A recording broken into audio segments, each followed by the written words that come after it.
美國和伊朗的戰爭是閃電戰還是持久戰？這不僅僅是軍事問題，更加是金融問題。因為閃電戰或者是持久戰對原油、美元、黃金，甚至是全球資產都是兩種完全不同的劇本。我們常常在美劇裡看到這樣的劇情：美國大兵在飛機上聊天，打完下周就回去過聖誕節。美國過去20年對外軍事行動的特徵是空襲優先，避免大規模地面佔領，速戰速決。比如2003年伊拉克戰爭，3周攻入巴格達，薩達姆政權迅速垮台，資本市場初期是劇烈波動，但是隨後風險溢價回落，大致分為2個階段。這裡做了個表格，第一階段肯定是原油跳漲嘛，黃金上漲，因為要避險；接着是美元走強，全球風險資產回撤，全球股市回調。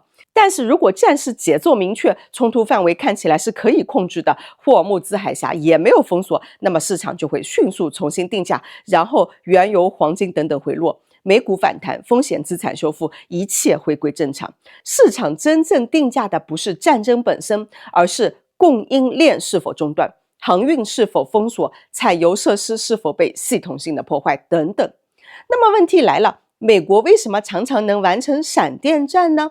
因為美國軍隊的優勢不是士兵多，而是它有全球情報體系，電子監聽、目標鎖定能力極強。孫子兵法學的也是極其熟練啊，擒賊先擒王。所以每次行動都是先把政權的一把手給拿下來。戰爭和衝突是按照周計算並且結束的。美國往往是贏得非常快，然後扶持一個親美的政權班子，事情就算是做完了。按照道理，兵書上所說的群龍無首，必自亂。可是新聞上看起來，伊朗的指揮中心仍然是在運轉的，導彈照樣是可以發射的，外交也能夠發生，甚至好像是有一副來吧，老子跟你拼了的姿態。這是為什麼呢？一方面是說明了美國的情報部門在伊朗的滲透好像是有限的，或者說是不全面的。另外一方面來說，兵書裡講群龍無首，其實本身就是設定了一個前提，這個政權它是單點權威型的結構，就像是古代的封建王朝，權力是高度集中於皇帝一個人的，一旦被刺殺或者是俘虜，整個系統它就瞬間失靈了。薩達姆時期的伊拉克，卡扎菲時代的利比亞都是這樣子的。所以美軍的斬首行動一成功，那麼政權就是如紙牌屋一般倒塌了。但是伊朗它不是這樣的結構，我們只知道伊朗它是一個政教合一的國家，但是並不清楚它還有一個特點，叫做平行權力體系。什麼意思呢？簡單來說就是同一個國家的內部存在2套彼此嵌套，但是又並不完全從屬的權力系統。為了方便理解，我寫了這麼一個小故事。有一家上市公司，它有董事長、董事會，還有 CEO 以及各個部門等等。所有人都認為董事長就是這家公司最大的權力核心。但是實際上，公司內部還有一支創始團隊，這支團隊掌握核心專利，決定重大方向，當然也可以否決董事長的決策。這支團隊平時不在台前，媒體也不報道他們，但是真正的命脈是掌握在他們手裡的。現在如果外部資本強行幹掉董事長，公司會倒閉嗎？未必，因為創始团隊還在啊，系統還在啊，核心資產還在啊，這就是平行權力體系。放在伊朗的語境裡邊，即便哈梅內伊走了，但是伊朗的導彈還能夠發射，外交還能夠發生，指揮系統並沒有癱瘓，因為這不是一個人治系統，而是機制系統。過去20年，美軍習慣用閃電戰對付單點政權，因為很多時候的理由叫做獨裁嘛。對伊朗就沒有用獨裁這個詞了，因為它確實不是一個人治的國家。而閃電戰面對伊朗這種去中心化、韌性極強的政教合一的結構，就顯得有點複雜了。如果斬首之後系統仍然在運轉，戰爭時間就會發生變化。按照原來的預期是按周計算的，未來可能是按照月計算、按照年計算了。就像是俄烏戰爭已經是以年為單位了。我諮詢了一位專業人士，他說只要指揮鏈條沒有癱瘓，導彈仍然能夠發射，外交仍然能夠運轉，這就說明體系仍然是完整的。而完整的體系意味着衝突並不會自動的結束，而這恰恰是市場最需要警惕的變量。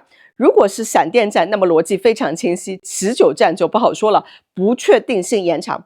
如果衝突時間預期被拉長，那麼邏輯上來說是這樣的，換句話來說，市場真正定價的從來不是是否開戰，而是某一方面能不能被一擊即潰。如果不能，那就不好說了。打馬賽克部分是為了遵守平台的規則，公開場合我也不能夠預測什麼東西。但是美元可能更加變得複雜，為什麼呢？假設王富貴是一個中東商人，當戰爭爆發，地緣政治不確定性升高，他擔心本幣貶值或者是資產縮水，立即買入美元資產，很多人就會像他一樣眼跟着買，於是就形成了短期避險驅動的美元走強。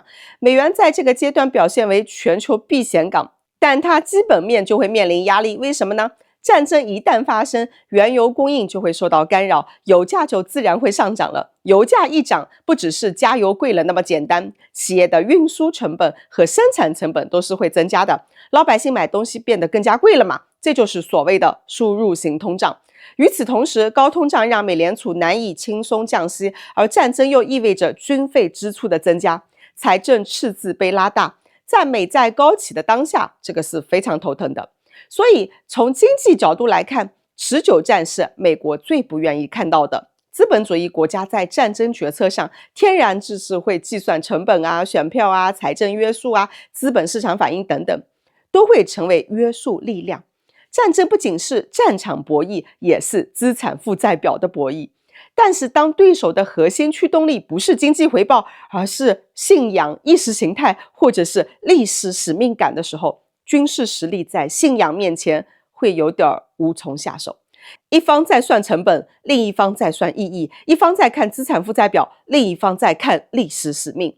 這就像是光腳的不怕穿鞋的，穿鞋的這一方是有產業的、有資本市場的、有貨幣體系的，要顧及通脹、利率和選票的。光腳的一方承受能力和風險偏好是完全不同的。最後的結果往往不是誰武器更加先進，而是誰能承受更久的代價了。越南戰爭、朝鮮戰爭，了解一下。如果最終演變成持久戰，那本身就是一個信號了，世界已經慢慢脫離了美國的掌控，世界結構正在從單極主導慢慢走向更加複雜的博弈的格局。那麼对我們而言意味着什麼呢？我們要繼續把經濟建設、科技突破和產業升級放在核心位置，穩步推進“1555”規劃，把自己的事情一件一件做好。如果細細品味，其實很多布局原來早就安排好了。新能源的提前押注，當世界因為地緣衝突而油價波動、供應鏈緊張的時候，誰對化石能源依賴度越高，誰的經濟波動就會越激烈。新能源不僅僅是環保議題了，而是安全議題。從這個角度來看，新能源它並不是一個產業賽道了，而是一種風險對沖了。